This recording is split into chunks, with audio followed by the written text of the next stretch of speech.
특히 금요일 저녁에도 함께한 사랑하는 모든 성도들 가운데 하나님의 크신 은혜와 사랑이 또 함께 하시기를 주님의 이름으로 간절히 축원을 드립니다. 세상에서는요, 이렇게 수저론이 많습니다. 흙수저, 아니면 동, 은, 금 이런 수저론이 좀 많이 있는데, 흙수저가 뭐죠? 아무것도 기댈 것도 바랄 것도 없는 그런 사람들이 바로 이제 흙수저라고 얘기합니다. 그래서 그냥 있는 이야기 중에 하나이지만, 자기가 끝까지 살면서 부모를 책임져야 하는 사람들을 흙수저라고 이야기하고요. 그리고 또 조금 나은 사람은 부모는 부모님이 알아서 자기 앞길이나 살 길을 잘 할 수 있는, 스스로 자기 자신을 책임질 수 있는 부모님을 가진 사람들은 동수저라고 얘기하고요. 부모가 나를 책임져 줄 수 있는 사람을 만나면 이들은 바로 은수저라고 얘기하고, 심지어 나뿐만 아니라 내 자식 때까지 부모가 책임져 줄 수 있으면 그는 금수저라고 이야기합니다. 하나님을 믿는 우리는 그러면 어떤 수저일까요? 하나님께서 뭐라고 말씀하시는지 혹시 여러분들 기억하십니까? 신명기 5장 10절에 보니까 나를 사랑하고 내 계명을 지키는 자는 내가 천대까지 은혜를 베푼다라고 말씀해 주시는데, 여러분 정말 하나님께서 여러분들을 지키시고 또한 여러분 가운데 은혜를 베푸신 줄 믿습니까?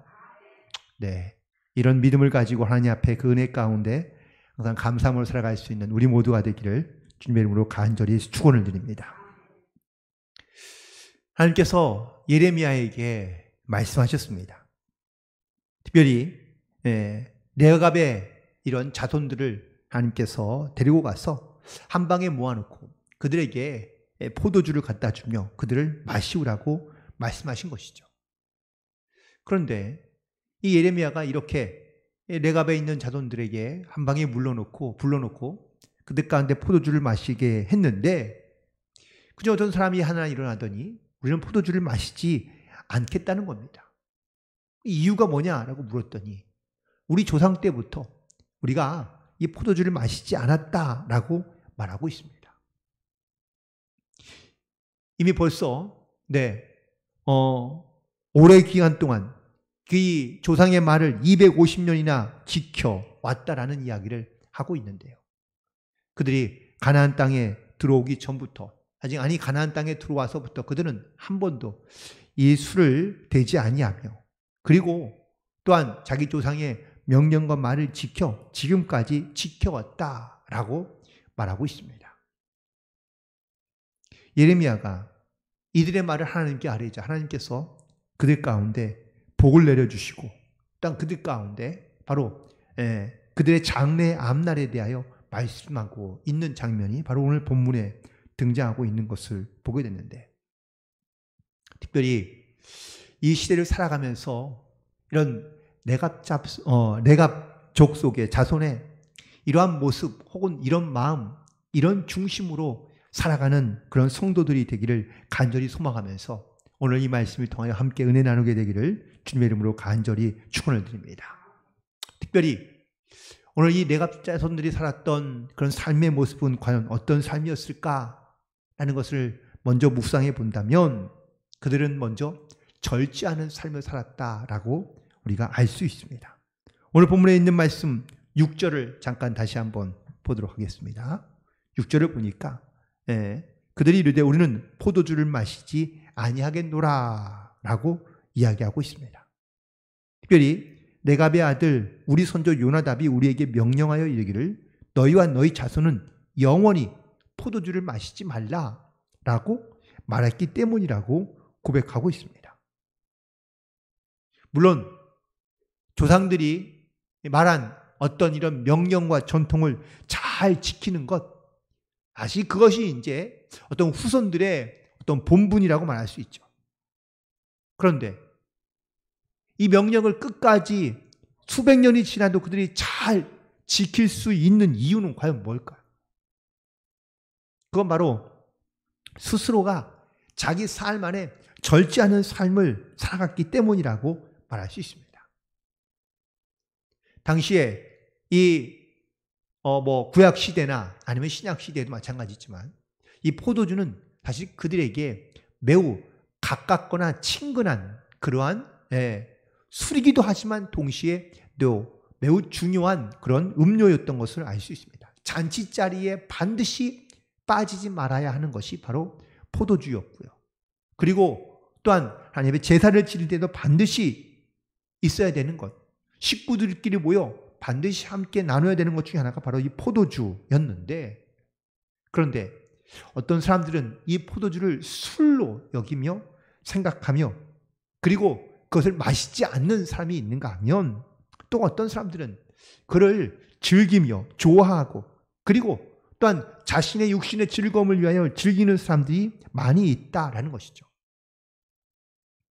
그런데 이 레갑 자손들은 과연 어떠한 마음 그리고 어떠한 자세를 가지고 이 포도주를 마시지 않았던 걸까? 쉽게 보면 세상을 뭐 이렇게 어렵게 힘들게 살려고 그러냐, 좀 쉽게 살아, 편하게 살아, 아니 꼭 굳이 그렇게까지 살아야 돼? 라고 이렇게 말하는 사람들, 혹은 또 그런 이야기를 듣는 사람들이 종종 있습니다. 어떻습니까?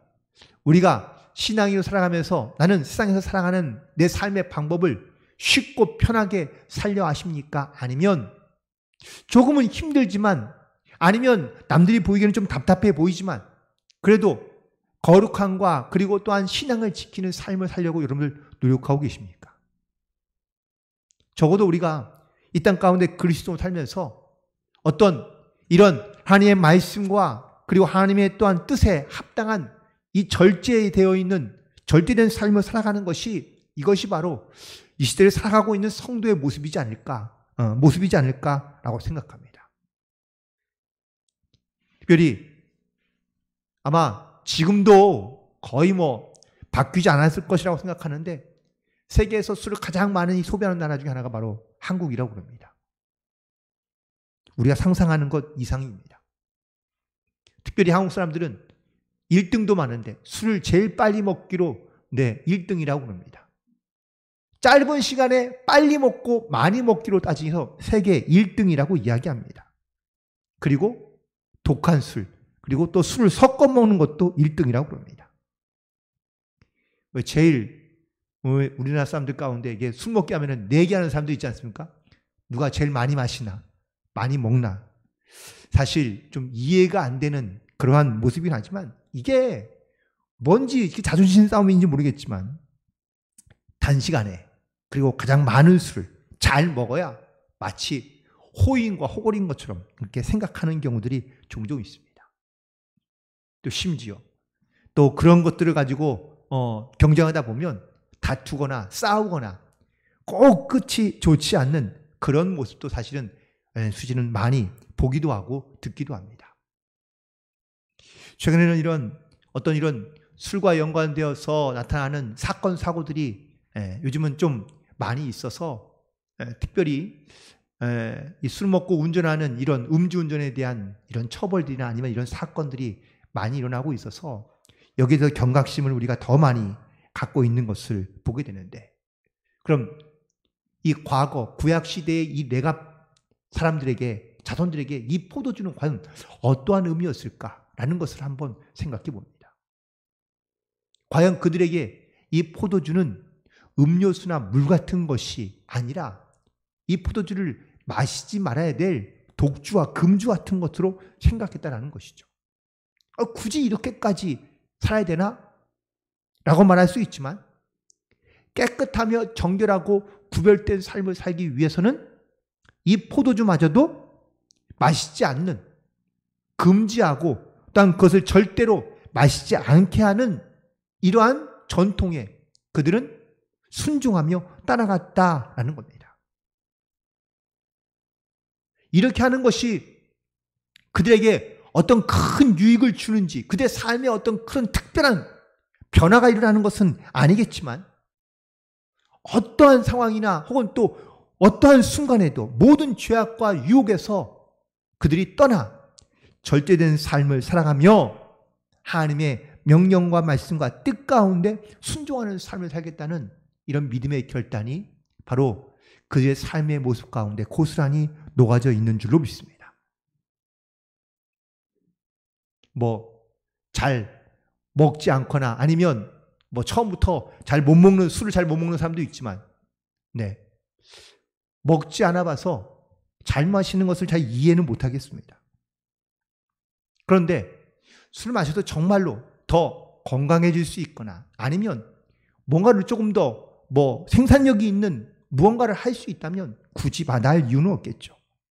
하지만 오히려 술을 먹어서 또 많이 먹어서 우리의 건강에 유익이 되거나 아니면 내 삶에 얻어 특별한 유익을 주는 것이 있다면 그렇다면 권면하겠지만 그렇지 않은 것이기에 자기를 절제하는 삶으로 살기 위해서는 이렇게 절제하는 삶을 살아가는 것이 또한 자기를 다스리며 세상 유혹 가운데 빠지지 않으며 욕심 가운데 나아가지 않도록 절제하며 살아가는 것이 이것이 바로 믿음의 사람의 모습인 것이 아닌가.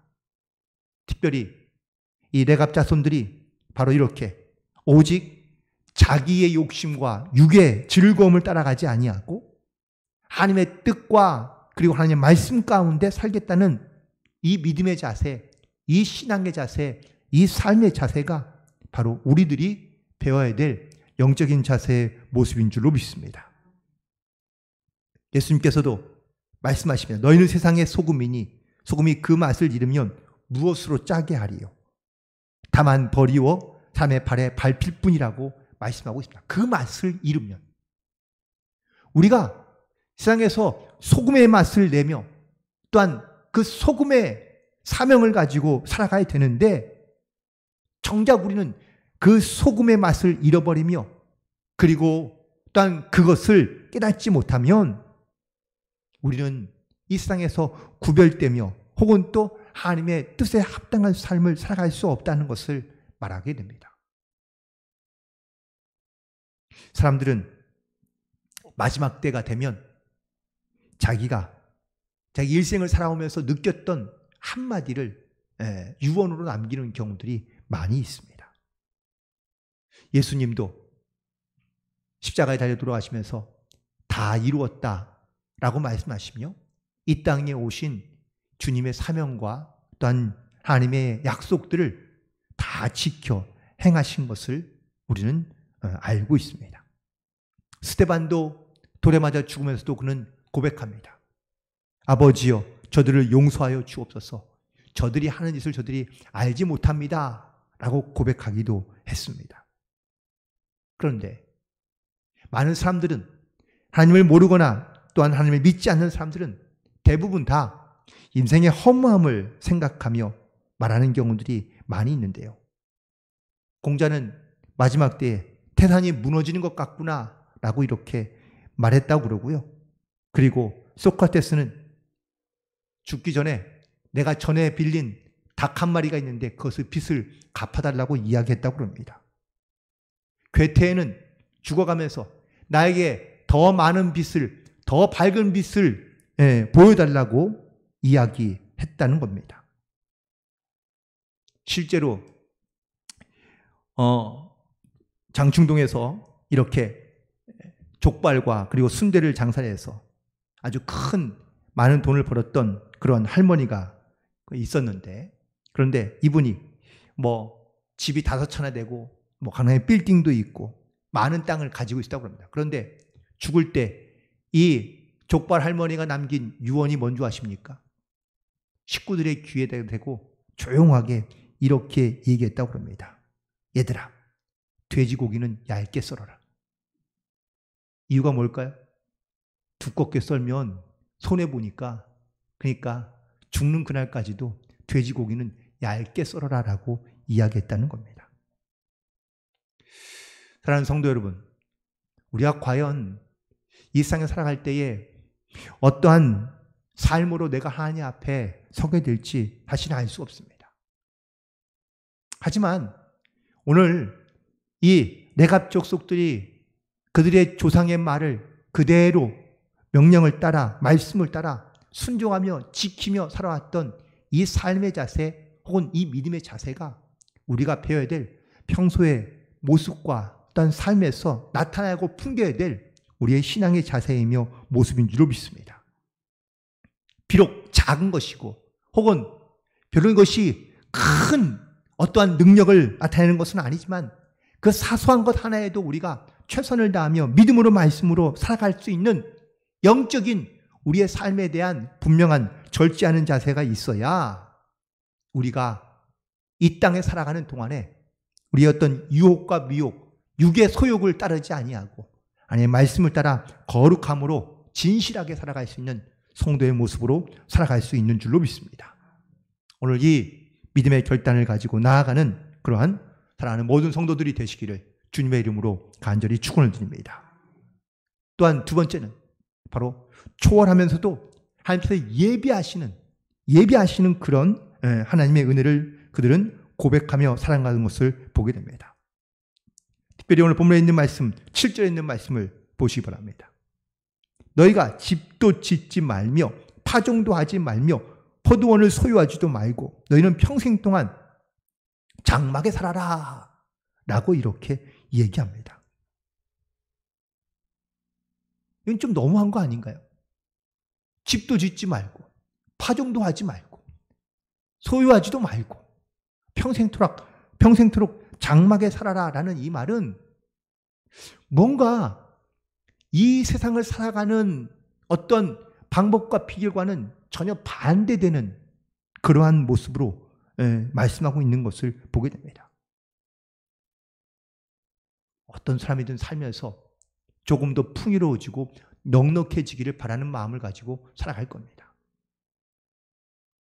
아니, 포도원은 그렇다 쳐요. 왜냐하면 포도주를 마시지 말라고 명령했기 때문에 그래요. 그럼 포도원은 갖지 않는 것이 좋습니다. 그런데 집도 없이 파종, 즉 곡식을 뿌려 거두는 것을 의미하는데 파종도 없이 살아가려는 것은 이건 좀 너무한 것 아닌가? 라고 생각이 들 수 있습니다. 그런데 이 말이 아무것도 없이 살아라 라는 말로 말하는 것이 아니라 너무 지나친 물질적인 풍요나 아니면 평안함을 추구하는 삶을 살아가지 말고 이 말은 평생토록 장막에 살아라는 말씀에는 두 가지의 의미가 있죠. 네, 첫 번째는 하나님의 장막 그리고 그의 말씀 가운데 은혜 가운데 거하는 삶을 살아라 라는 말이기도 하지만 또 하나 이 장막은 바로 유목민들이 사용하고 있는 그런 장막들을 의미하는데 유목민들은 때때가 되면 철을 따라 그들은 목초지를 옮겨 다니는 삶을 살아갈 수밖에 없었고 그래서 장막을 지으며 살아갔던 것이죠. 자기 집, 자기 땅이 없이 살아가긴 하지만 그것이 바로 하나님의 인도하심과 또한 하나님의 은혜 가운데 살아가는 삶을 살아가는 말씀이 되기도 합니다. 물론 세상을 살아갈 때는 물질이 필요합니다. 그런데 이 물질만 필요한 것이 아니라 물질이 있다 보면 그러면은 명예도 필요하고 권세도 필요하고 그리고 자꾸 자기 안에 있는 소욕과 욕심들이 더 늘어나기 되기 때문인 것이죠. 우리 옛말에 이런 말이 있습니다. 사람 먼저 낫지 돈이 먼저 낫지 않다는 말이 있죠. 사람이 중요하지만 그런데 우리 사람보다는 돈, 물질 그리고 그 외에 있는 인간의 욕심들을 더 소중하게 여기며 살아가는 경우들이 많이 있다는 겁니다. 레갑 자손들에게 그들의 조상이 말한 이 말은 세상 가운데 욕심과 소욕을 두고 살지 말라라는 말로 또한 그런 목적과 의도로 전해진 말이라고 알 수 있습니다. 예수님도 우리에게 이런 비슷한 말씀하셨습니다. 너희는 무엇을 먹을까? 무엇을 마실까? 무엇을 입을까? 염려하며 걱정하지 말라고 말씀하십니다. 이런 것들은 다 이방인들이 구하는 것이라고 말씀하시는데 우리는 이 말씀을 들으면 그러면은 돈도 벌지 말고 아무것도 하지 말고 일도 하지 말고 그냥 이렇게 살라는 것인가? 그건 아니죠. 그래서 예수님께서는 그 다음에 이런 말씀을 주십니다. 그러면 너희는 하나님의 나라와 그의 의를 먼저 구하는 자가 되라고 말씀하고 있습니다. 즉 우리의 생각과 우리의 포커스와 우리의 중심이 어디에 중심을 두고 살아가느냐에 대한 질문이며 또한 말씀이기도 합니다. 우리의 삶의 포커스가 이 땅에 있는 장막, 물질, 그리고 또한 먹고 사는 거에 우리가 너무 몰입하거나 아니면 거기에 대해서 너무 가다 보면 하나님께서 예비하시고 하나님께서 인도하신 뜻을 깨닫지 못하며 살아갈 때가 많이 있기 때문입니다. 그래서 조금은 부족한다 하지만 항상 그 부족함 속에서 하나님의 뜻을 찾고 하나님의 은혜를 구하며 하나님의 인도하심대로 살아갈 수 있는 이러한 영적인 그러한 민감한 자가 되어 하나님의 은혜 안에 살아가는 그러한 자손들이 되기를, 후손들이 되기를 바라는 마음을 가지고 아마 이 말씀을 레갑 자손들에게 주었다는 것을 깨닫게 됩니다. 어떤 미국에 살던 한 부부가 새로운 곳으로 이사를 하게 되었습니다. 새로운 직장으로 이사를 하게 되었는데 직장 하는 길이 멀어서 차를 타고 가게 됩니다. 그런데 이 집들은 가난한 집입니다. 그들이 타고 가는 차가 오래된 차라요. 가다가 그만 중간에 서고 맙니다. 그런데 차에 이거 차를 고치려고 보니까 차가 너무 오래돼서 고치려면 하나둘 고치려야 되는 게 아닙니다. 차 중간에 섰으니 이것이 엔진이 잘못된 건지 아니면 뭐가 잘못된 것이 알 수가 없습니다. 해는 뉘엿뉘엿 저어가는데 할 수 있는 게 없습니다. 시골길에 한적한 길을 가다 보니 사람도 잘 오가지 않습니다. 어떻게 하면 좋을까, 뭐 하면 좋을까라고 고민하다가 이 식구들이 모여서 그냥 차에서 모여서 갑자기 예배를 드리기 시작했다는 겁니다. 지는 해를 보며 그래도 하나님께서 그들 가운데 은혜를 베푸시지 않을까 이런 사모하는 마음을 가지고 그들이 거기서 함께 예배하며 찬송을 부르고 있었습니다. 그런데 마침 그때 지나가던 차가 있었는데 그 지나가던 차가 그들을 보고 차를 선 겁니다. 그리고 그들 가운데 와서 물어보니 사정이 이만저만 해서 우리가 여기서 지금 이렇게 지나가는 사람을 기다리고 있다는 것이죠. 근데 마침 그 지나가던 사람이 바로 자동차 정비사입니다. 그래서 차가 뭔가 좀 이상했나 하고 봤더니 이건 한두 개가 아니에요. 고칠 게 너무 많습니다. 그래서 어떻게 하면 좋을까? 이거 고민하고 있는데, 그런데 아이들이 갑자기 저쪽 밑에서 무슨 소리가 들립니다. 왜 그러냐 그랬더니 가봤더니 거기에 차가 전복된 차가 하나 있었는데 그들이 타고 왔던 차와 똑같은 차가 거기에 그냥 그대로 전복되어 있습니다. 놀랍게도 그 차에는 이 차에 필요한 모든 부품들이 다 준비되어 있던 거죠. 놀랍게도 그래서 이 모습을 보며 그들이 함께 식구들이 함께 모여 기도하기를 하나님께서는 이런 시골에서도 하나님께서 정말 예배하시고 준비하시는 일들이 있구나라는 것을 깨닫게 되었다는 겁니다. 사실 우리가 물론 먹고 사는 일 또한 우리가 정말 내 삶에 부정함 없이 사는 것들을 우리가 기대하며 바라고 있긴 하지만 내 삶에서 가장 중요하고 필요한 일을 우리가 너무 잊고 사는 것은 아닌지를 다시 한번 돌이켜보게 됩니다. 세상 사는 것에 바빠서 내가 너무 하나님을 잊고 있는 것은 아닌지, 정말 내가 내 삶에서 주어진 이런 수많은 하나님의 은혜들을 우리가 잊으며 내가 하나님이 인도하시고 예비하시는 하나님의 은혜가 있다는 것을 우리가 너무 잊고 사는 것은 아닌지를 다시 한번 돌이켜보고, 그리고 우리가 염려하며 근심하며 걱정하는 것이 이 땅에 있는 것으로만 염려하는 것이 아니라 하나님의 나라와 그의 의를 구하며 믿음으로 하나님 앞에 나아갈 때 하나님께서 반드시 예배하고 준비하신 그런 귀한 은혜들을 여러분 항상 믿음으로 고백하며 경험하는, 또한 하나님께 영광을 돌리는 복된 신앙이 되기를 간절히 소망하며 축복합니다. 그리고 마지막으로 오늘 본문에 있는 말씀 가운데 보니까 장막에 살아라, 평생 동안 장막에 살아라 라고 이렇게 이야기합니다. 또 10절에 있는 말씀을 보니까 그들이 고백하기를 장막에 살면서 우리 선조 요나답이 우리에게 명령한 대로 다 지켜 행하였다고 고백하고 있습니다.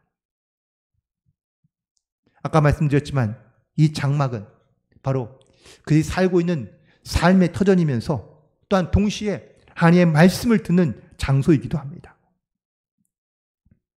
바울은 이 진리를 알았기에, 즉 이 하나님의 장막에 거하는 것이 그것이 가장 행복한 일이며 즐거운 일인 것을 그가 깨달았기 때문에, 그가 비록 예수를 만나기 전에는 그가 자기의 명예를 세우는 일, 또한 자기의 권력을 사용하는 일, 자기의 욕심을 채우는 일에 평생을 살아왔었지만, 그가 예수를 만나고 난 다음에는 세상의 욕심을 다 버리고 이 진리 가운데, 주님의 말씀 가운데, 주님의 은혜와 장막 가운데 살아가는 것을 가장 기뻐하며 즐거워했던 그런 바울인 것을 우리는 깨닫게 됩니다. 우리는 주님의 장막 안에 거하며 평생토록 그 주님의 은혜로 말씀 안에 순종하는 삶을 살면서 주님께서 우리 가운데 도우시고 역사하시는 이런 귀한 믿음의 어떤 고백들을 가지고 살아갈 수 있게 되기를 간절히 소망합니다. 특별히 내가 하나님의 성전과 하나님의 장막 안에 거하는 것이 얼마나 기쁘고 얼마나 감사하며 얼마나 즐거운 일인지를 여러분 날마다 믿음 안에서 발견하며 고백할 수 있게 되기를 간절히 소망합니다. 세상에 어느 곳에, 아무리 좋은 곳에, 또한 사람들이 즐겨하는 곳에 간다 한들 우리 마음 가운데 주시는 하나님의 평안이 없다면, 아무리 좋은 집에 있어도, 넓은 집에 있어도, 큰 집에 있어도 그 마음이 편치 않거나 기쁘지 않다면 사실 그 넓고 큰 장막집이 나에게 큰 의미가 없습니다. 솔직히 그렇죠.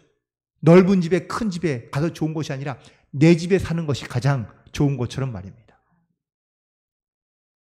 바로 이 성전이 바로 내 아버지가 계신 집, 그리고 내가 가장 즐거워하며 기뻐하며 감사하며 가장 평안한 그런 믿음의 고백을 나눌 수 있는 복된 장소가 되기를 간절히 소망합니다.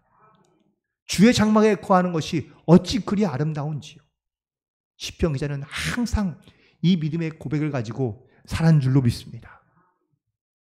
우리도 이 주님의 장막에 거하며 이 기쁨, 이 즐거움, 세상의 무엇과 비교할 수 없는 이런 가장 큰 기쁨과 평안이 이 주님의 장막의 집에 거하는 모든 자들에게 거하게 되기를 주님의 이름으로 간절히 소망합니다. 어떤 한 가난한 농부의 가정이 있었는데 이 가정에는 자그마한 아들이 하나 있습니다. 그런데 이 가정이 어려워지면서 흉년이 들면서 이게 빚진 것이 있는데 이 빚을 갚을 만한 그런 재산이 없는 겁니다. 그 집에는 잘 키우던 닭이 2마리가 있었는데 이 빚을 갚지 못해서 결국은 이 키우던 닭들을 돈을 빌린 집 주인에게 결국은 줄 수밖에 없던 것이죠. 여전히 빚은 많이 남아있습니다. 그래서 하루하루를 연명하기 위해서 또다시 밖에 나와서 열심히 살고 있습니다. 그런데 어느 날 엄마 아빠가 나갔는데 아이가 집에 혼자 있는데 이 기르던 닭이 자기 집으로, 주인 집이 아닌 자기 집으로 건너와서 여기다가 알을 낳고 간 겁니다. 자, 그러면은 이 알은 누구 건가요? 주인 건가요? 아니면 이 집에 있는 아이들에게 준 선물일까요?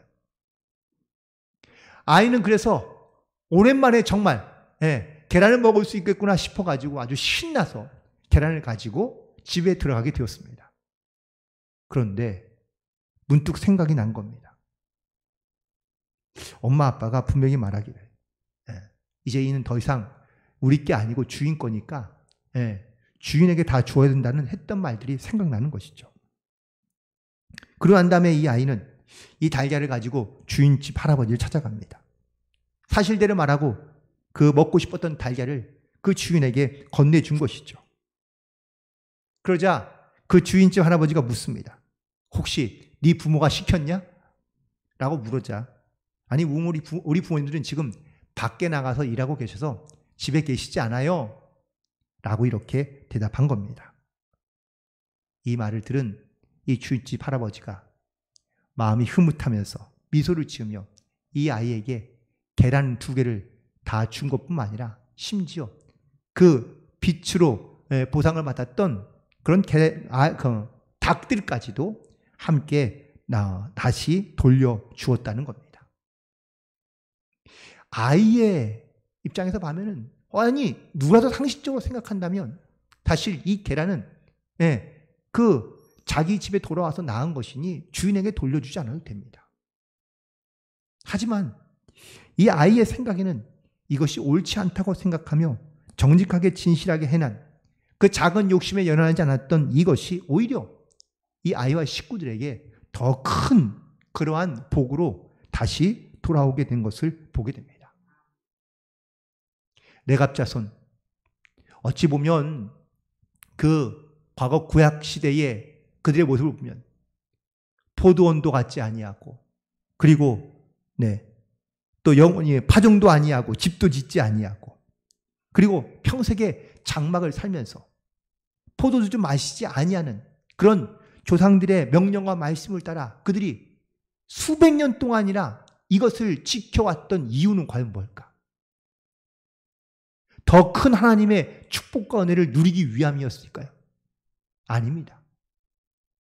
그들은 단순히 정말 그 말씀을 있는 그대로 지키며 순종하고 또한 절제하는 삶을 통하여 자신을 스스로 잘 다스리며 작은 욕심에 연연하지 않는 진실하고 거룩한 믿음의 삶을 살면서 그들은 온전히 하나님을 바라보았기 때문에 하나님께서 이들에게 주시는 큰 축복의 말씀은 바로 이 땅에서 생명이 길리라 라는 것과 19절에 있는 말씀처럼 내 앞에 설 사람이 영원히 끊어지지 아니하리라 라는 이런 축복의 말씀을 통하여 하나님께서 이 레갑 자손이 그리고 이 땅 위에서 그리고 살아가는 동안에 바로 하나님의 큰 은혜를 다시 한번 누리며 살아가는 복된 삶으로 하나님께서 또한 역사해 주신 줄로 믿습니다.